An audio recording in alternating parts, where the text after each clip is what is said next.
ยามบ่วงหมายเก่าหมายหนูผูกใหญ่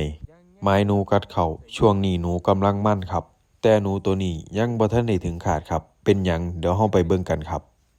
สวัสดีพี่น้องครับตอนนี้อยู่ในช่องลงทงอีสาน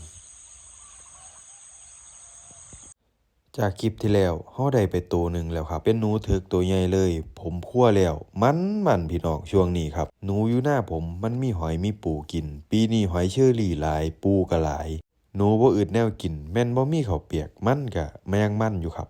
หนูควายนี่เป็นหนูผูกใหญ่เด้อครับมีหนูหลายตัวช่วงที่ผมใส่เป็นมือที่สองครับนี่ครับมันมาแล้วครับพี่น้องตัวนี้หลายขนาดเอาบ่วงผมไปถึง2หลังหนึ่งมันพาไปขาดอยู่ในน้ำ มันกัดบวงจนหักแต่ว่าหนูตัวนี้ตัวงามเลยครับเดี๋ยวเรามาเบิ่งกันครับนี่ครับใส่ครับน่าจะ5-6 ขีดได้ครับหรือว่า7-8 ขีดแต่ว่าหนูตัวนี้โชคดีครับ